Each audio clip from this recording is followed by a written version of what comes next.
eu os saúdo, sejam mais uma vez bem-vindos ao canal Casim Eranos. Esse canal é o canal no YouTube da Casa de Caridade e Cultura João 23, que tem sua sede na cidade de Campinas, estado de São Paulo. Hoje vamos tratar de um assunto bastante interessante, porém negligenciado pela grande maioria da humanidade. Estamos falando dos símbolos que se conectam conosco, que nos trazem mensagens, nem sempre devidamente dada a devida importância para essas mensagens. Mas antes, porém, eu quero pedir mais uma vez para você, que gosta do nosso canal, que acha o nosso canal interessante, que nos ajude a divulgar essa filosofia de construir pontes em vez de alargar os abismos já existentes. Portanto, se inscreva no nosso canal, dê o seu ok, dê o seu joinha, mas também divulgue para as pessoas que, como nós, são buscadores dessa verdade que agrega todos nós como verdadeiros irmãos. Vamos ao assunto então? Vamos lá! Símbolos, arquétipos, mitos, ritos e rituais em nossas vidas. Os símbolos do nosso cotidiano. Ao nos encaminharmos para o trabalho, para a escola ou para outro compromisso, nos deparamos com inúmeros símbolos. Por exemplo, a faixa de pedestre, ou as placas e sinalizações de trânsito. Ao olhar para essas placas, nós entendemos o significado, o seu signo, entendemos o que ela nos passa, o que ela nos diz e as executamos. Ao sairmos de casa, encontramos o nosso vizinho e o cumprimentamos com um aceno de mão ou um polegar voltado para cima. Bom dia, vizinho, tudo bem? Tudo jóia? Ao chegarmos ao nosso destino, fazemos o mesmo, ou sorrimos, ou falamos algo que significa, tem signo. Bom dia, vamos lá? O símbolo possui um significado. O significado, por sua vez, possui um signo, e ambos têm a sua etimologia no latim. Signo vem de signum, sinal, marca, emblema, daqui deriva o verbo significare, marcar, indicar. Logo, o signo é qualquer coisa que signifique ou represente algo para alguém. Um gesto, uma palavra, uma imagem ou outro elemento que tem um significado para essa pessoa. A palavra significado, como dito há pouco, também tem a sua origem no latim. Significado vem de significatus, que também se liga ao verbo significare, mostrar algo através de indícios, de sinais, de emblemas. Logo, o símbolo, através do seu significado, nos revela o signo, a imagem central de algo mais sutil, mais metafísico. Por exemplo, na linguística, o signo é a unidade que representa o significante e o significado das palavras. O que é o significante? É a forma vocal, ou seja, as letras com as quais você escreve a palavra e os fonemas, que são os sons que elas produzem. Eu escrevo mesa, mas ao pronunciar mesa, eu estou trazendo uma forma. Já o significado é o conceito, a imagem que a palavra cria na sua mente. Cada um vai imaginar uma mesa de uma maneira. Ao estudarmos matemática, física, química, música, também fazemos uso de símbolos que nos dizem algo, tem um signo, um significado. À esquerda aqui, nós temos os símbolos ou signos do Sistema Internacional de Medidas.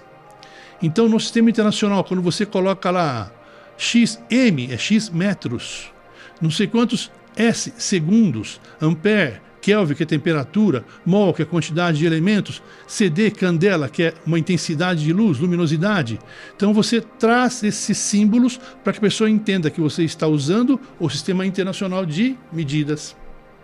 Aqui no centro, a tabela periódica, que nós conhecemos desde o final do ensino fundamental, ensino médio e alguns até a universidade. Cada elemento tem o seu símbolo.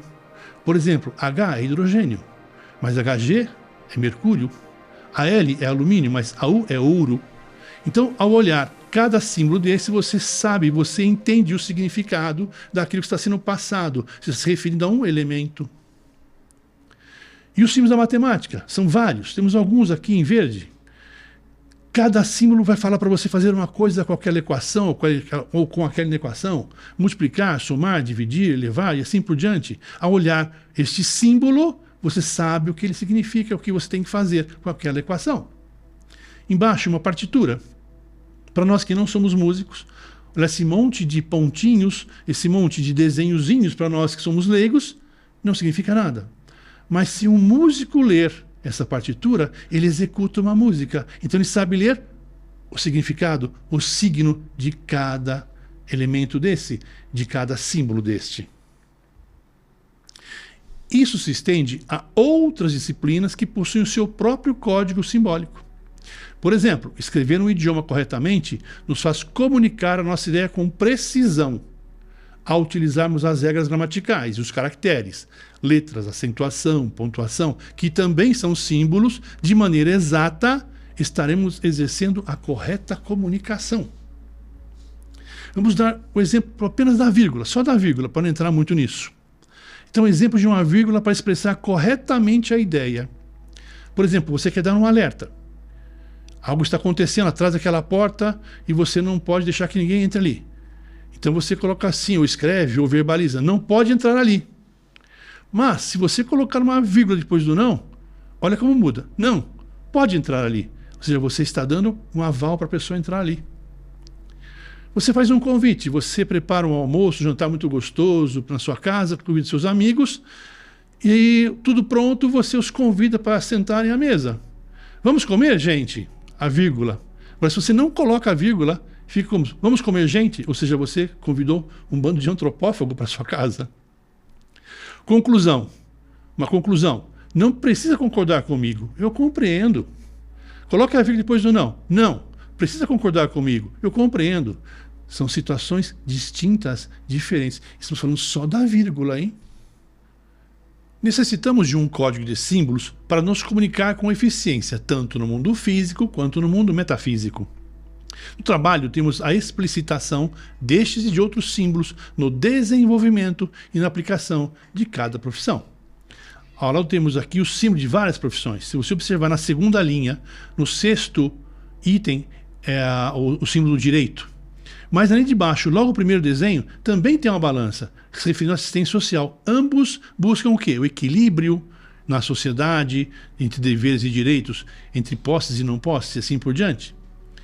Se você olhar aqui na terceira fileira também, você vai encontrar alguns símbolos da medicina veterinária, embaixo da farmácia, todos usam a serpente, que se refere ao caduceu de Mercúrio, como parte dos seus símbolos. Então, ao olhar cada símbolo desse, você vai entender com o que cada profissão trabalha. Na astrologia também, utilizamos símbolos que designam planetas. Olhemos aqui à direita, vamos lá. O Sol é representado por um símbolo, que é um círculo com um ponto no meio. Embaixo, a Terra, um círculo dividido em 4. E assim, cada um destes planetas tem o seu símbolo.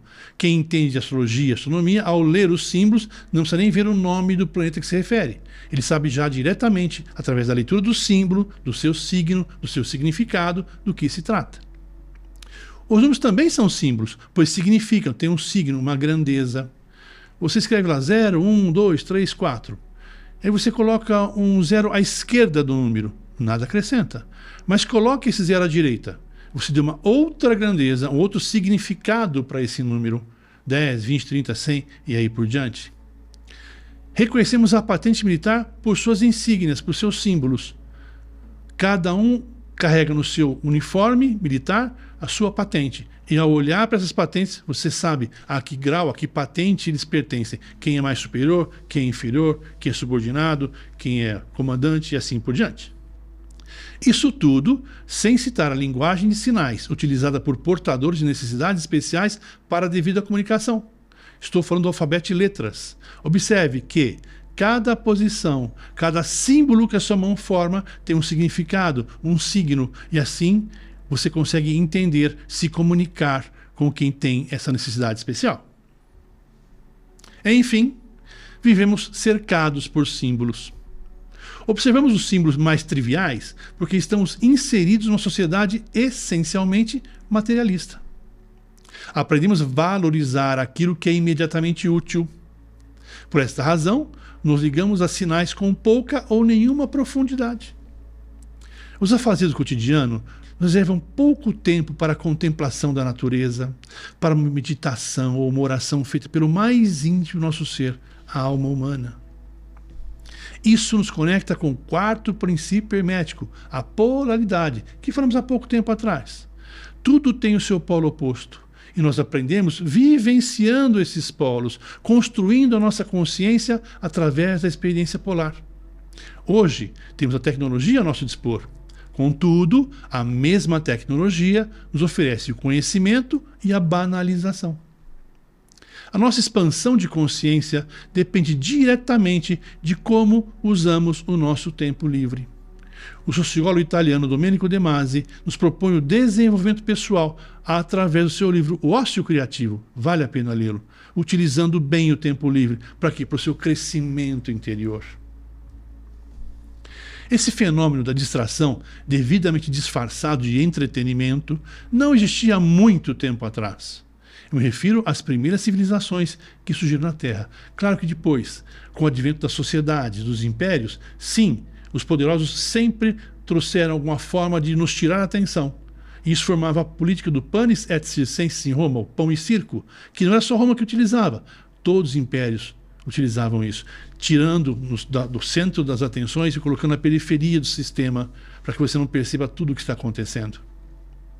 Essas civilizações tiveram que aprender a lidar com os fenômenos naturais, como as chuvas e as secas, o calor e o frio intensos, com as diferenças entre as estações do ano e todas as características que cada uma delas oferecia ao ser humano.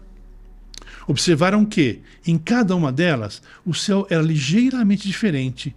Grupos diferentes de estrelas acompanhavam mudanças de estações. Sim, você observava o céu no verão, tinha lá um grupo de estrelas e constelações que estavam presentes. No inverno era outro, no outono era outro, na primavera era outro. E eles começaram a observar essas coisas, porque estavam inseridos mais nesse processo de correlação com o cosmos. A partir daquilo que cada estação oferecia e a correlação com o céu em questão, estabeleceram-se as divindades. As divindades da chuva, do sol, da fertilidade, da terra e dos animais, das matas, das montanhas, dos ventos e do fogo, enfim, de tudo aquilo que propiciava a manifestação e manutenção cíclicas da vida. Pode até parecer ingenuidade para nós nos dias de hoje. Mas será que essa ligação com a Terra e os seus ciclos não os tornavam seres mais integrados à natureza?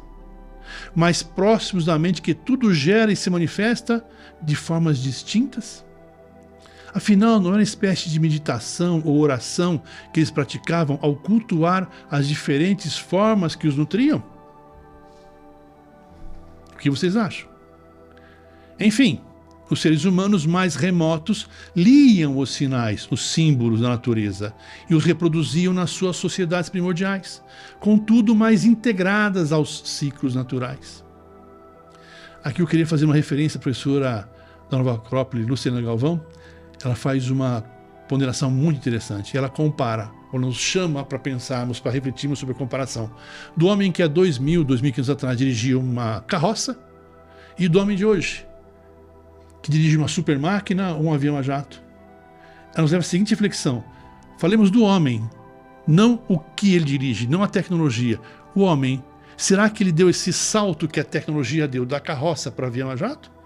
Será que mentalmente, emocionalmente ele deu esse salto? O que vocês acham? Então, da leitura desses símbolos primordiais surgiam os primeiros rituais. Os rituais, por sua vez, são compostos de ritos, ou referências aos elementos que constituem cada parte do ritual. É como se cada rito dentro de um ritual fosse um capítulo do todo que viria a ser o próprio ritual. Quer um exemplo? Na missa católica, que é um ritual, existe o rito da consagração da hóstia. Em um desses rituais, comemorava-se o retorno do Sol ao ciclo anual e a consequente época de maior expansão da vida. É o equinócio da primavera, logo após o gélido e infecundo inverno no hemisfério norte. Em Roma, por exemplo, celebrava-se o culto ao Sol Invictus, o Sol que sempre retorna. De onde vem esse processo? Durante o inverno, o Sol vai baixando cada vez mais no horizonte, até que nos últimos 3 dias ele nasce, mas ele fica praticamente na linha do horizonte, como se tivesse 3 dias praticamente morto. E ele começa a crescer, a subir grau a grau de novo. É aí que é o Sol Invictus. Ele aparentemente estava morto, aparentemente sumiu, mas ele ressurgiu, ele venceu. Dessa celebração surgem os festivais do equinócio da primavera, que marcavam a passagem dos dias frios, nos quais o Sol estava quase desaparecendo no horizonte, para os dias seguintes, cada vez mais ensolarados, propiciando o ressurgimento da vida na Terra. Uma espécie de ressurreição. Isso mesmo, a ressurreição. Isso está presente até os dias de hoje. A causa dos solstícios dos equinócios é o movimento de translação que a Terra faz em torno do Sol, aliado ao seu eixo de inclinação. Isso gera as estações do ano. Vamos observar aqui em cima, olha. Na primeira terrinha aqui no alto. Equinócio de março. No hemisfério norte, sim, a primavera. Consequentemente, no hemisfério sul, o outono. Seguindo a linha branquinha, vamos para a esquerda, solstício de junho. No hemisfério norte, você tem o verão. Mais quente, mais sol. E no hemisfério sul, o inverno. Seguindo agora para de baixo aqui. Equinócio de setembro, no hemisfério norte, o outono. No hemisfério sul, primavera. Indo para a direita agora, solstício de dezembro. No hemisfério norte, o inverno. Aqui no hemisfério sul, o verão. Isso ocorre por quê? Porque a Terra roda em torno do Sol, no chamado translação, e devido ao seu eixo de inclinação, ela faz esse movimento parecendo um peão rodando. Então ela acaba expondo mais parte ou menos parte do hemisfério norte ou do hemisfério sul nesse movimento. Aí surgem os solstícios e equinócios. No solstício de verão, o Sol está no seu ponto máximo, irradiando mais luz e calor sobre um dos hemisférios. O contrário ocorre no solstício de inverno, no qual o Sol está no seu ponto mínimo, irradiando menos luz e calor. Nos equinócios da primavera e do outono, do latim ecus igual nox, noite, noites iguais, portanto também dias iguais, o Sol está em sua posição média, irradiando diretamente sobre a linha do Equador, promovendo equilíbrio entre luz e calor nos dois hemisférios. Para ilustrarmos essa herança na formação da Igreja Católica, basta observarmos quando a Páscoa cristã católica é celebrada. Por que o Natal tem uma data fixa, 25 de dezembro, para ser comemorado? Também tem a sua simbologia, vamos falar isso mais tarde. Mas por que a Páscoa não tem uma data? Vamos ver. Voltando aqui então. A Páscoa é celebrada no primeiro domingo após a primeira lua cheia do equinócio da primavera no hemisfério norte. Vou repetir. A Páscoa é celebrada no primeiro domingo após a primeira lua cheia do equinócio da primavera no hemisfério norte. Por que no hemisfério norte? Porque foram lá que nasceram essas tradições. E nós acabamos importando essas tradições através dos colonizadores. Ou seja, essa data é uma ligação, como outras que existem, com os primeiros festivais dos povos mais antigos. Ou seja, é uma data astrológica, astronômica, se você preferir. Os símbolos presentes até os dias de hoje, nesta festividade, também têm origem nas diversas culturas pretéritas. Veremos isso com mais assertividade quando tratarmos do simbolismo da Páscoa, que é bastante bonito. Podemos citar, então, o primeiro princípio hermético do mentalismo. O todo é mente, o universo é mental, ou seja, tudo que se manifesta foi planejado e o acaso é meramente a incompreensão deste princípio. Sempre houve e há uma proposta de aprendizado para que o ser humano reflita, compreenda e viva a conexão com o metafísico. Do Evangelho Gnóstico Filipe podemos tirar a seguinte frase: a verdade não vem ao mundo nua, mas é envolta em símbolos. Olha a importância dos símbolos, tentando se comunicar conosco. A busca do ser humano longevo para entender as razões e as maneiras pela qual essa mente criadora se manifesta no plano físico levou a conceber e até se relacionar, porque somos co-criadores da realidade que nos cerca, com seres intermediários entre o Criador e suas criaturas, que somos nós, fazendo a vinculação da mente até a sua realização, ou seja, da causa com efeito, sexto princípio hermético. De acordo com a cultura em questão, podemos dar diferentes nomes a esses seres. Os anjos do cristianismo, os devas do hinduísmo, os jins ou gênios do islamismo e também os chamados elementais no ocultismo. Embaixo aqui temos o anjo, com suas asas, com sua trombeta, que tem também a sua simbologia. À direita, o jin, que veio para nós aqui no Ocidente mais como o gênio da lâmpada. Sim, lâmpada porque a lâmpada traz luz também. Tem toda uma simbologia sagrada por trás disso. E em cima aqui, gnomos, silfos, salamandras e ondinas, que seriam esses seres que estariam por trás dos 4 elementos básicos, simbolicamente falando, que constituem a vida material: terra, água, fogo e ar. Como agregar tudo isso? A nossa proposta, o canal Casinheiranos, é construir uma ponte entre os símbolos e a consciência humana, na busca do entendimento das mensagens que o mundo abstrato propõe para a sua realização no mundo concreto. Esses símbolos se conectam conosco e nos transmitem uma mensagem mais profunda do que aqueles símbolos que dirigem e organizam o nosso cotidiano e a nossa sociedade, sobre o qual falamos no início dessa nossa conversa.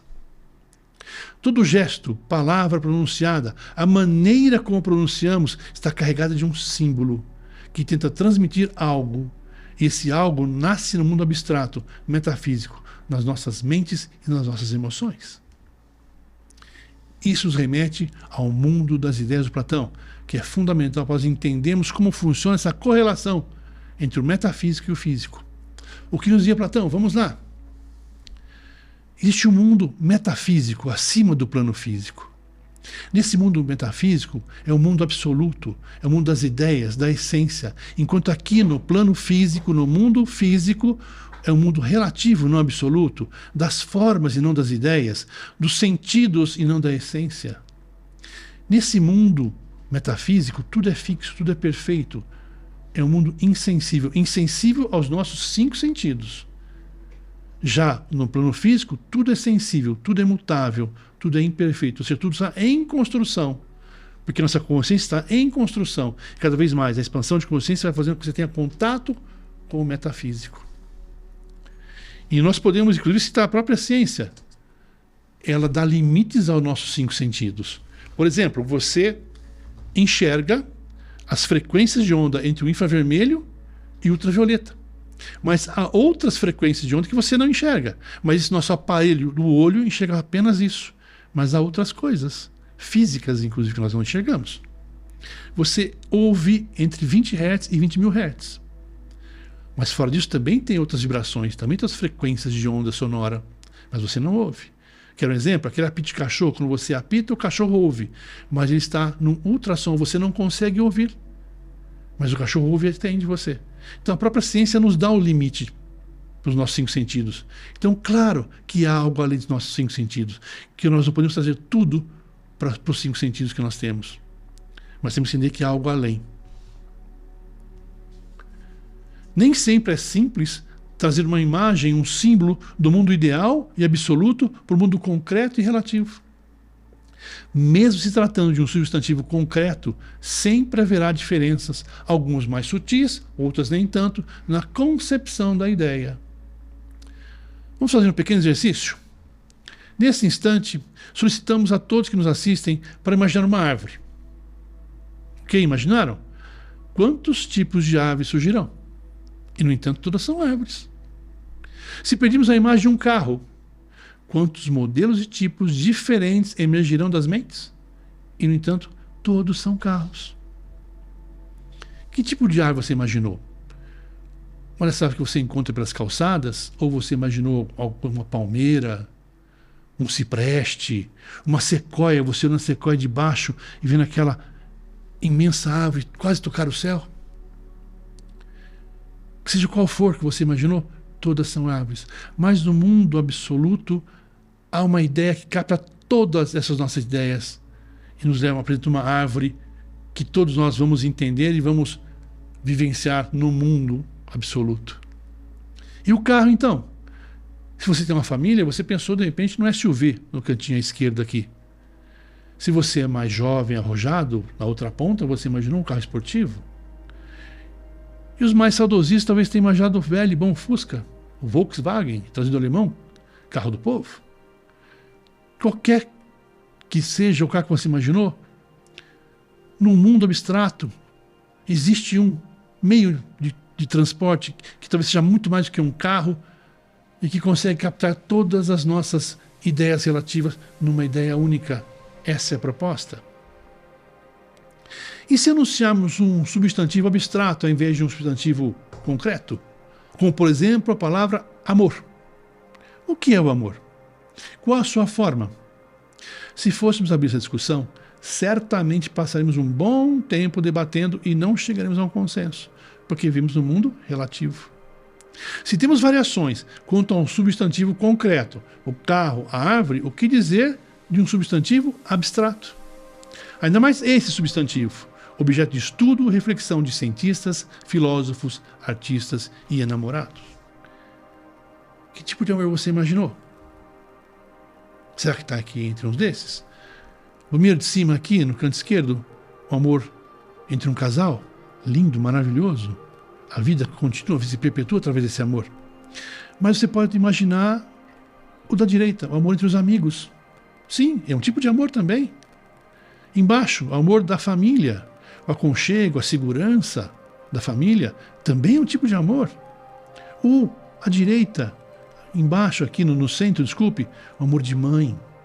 Aquela que gera, regenera, cuida, protege, sustenta, alimenta. Ou à direita aqui, um amor mais à natureza, um amor mais do tipo São Francisco de Assis, que amava os animais, as plantas. Também é um tipo de amor, sim, claro que é. E estes seres aqui? O Cristo, Buda, Krishna, também é um tipo de amor. E como é um tipo de amor? Todos eles trouxeram para nós os manuais que nós temos à disposição, os pensamentos, as filosofias, para quê? Para nós nos iluminarmos, nos aproximarmos dele, da divindade. Eu gosto de citar aqui Krishna. Narra que Krishna, quando alcançou a sua iluminação aqui na Terra, adquiriu o direito de entrar em Nirvana. Nirvana, para nós entendermos sucintamente, é o céu dos nossos irmãos católicos. Mas, ao entrar no Nirvana, ele parou, deu um passo para trás e falou, não, vou entrar agora no Nirvana. Olha o que é amor, hein? Ele disse, eu só vou entrar no Nirvana quando eu ver as costas do último ser humano fazendo essa entrada. Até então, permanecerei junto com eles, os iluminando, os ajudando. Olha o que é amor. Olha o amor desse ser para nós, da humanidade. Não quis entrar num planeta, num sistema, num tempo e espaço diferente, onde não há dor, não há cansaço, não há nada de ruim, para vir aqui nos ajudar. E assim faz o Cristo, Krishna, através dos seus ensinamentos que ficaram aí até hoje, se perpetuando para a humanidade, nos iluminando, tentando acender essa nossa alma que nós temos para caminharmos até Ele. Sobre qual face do amor estaremos centrando nossa atenção? Qual das inúmeras facetas desse nobre sentimento é a mais importante, se for possível fazer uma escolha só? Ou seriam meramente expressões do mesmo sentimento em circunstâncias distintas? Hoje nós vamos até aqui. Gratidão a todos que nos acompanharam e esperamos poder contar com vocês na segunda parte dos simbolismos, onde nós vamos fechar, integrar todos eles, sempre na busca de criar pontes e não alargar os abismos já existentes. Então, a todos que ficaram até aqui, mais eu peço, nos ajude a divulgar o nosso canal, para que mais pessoas façam parte desse projeto, dessa filosofia de construir pontes, em vez de alargar os abismos já existentes. Profunda gratidão, eu saúdo a todos. Namastê.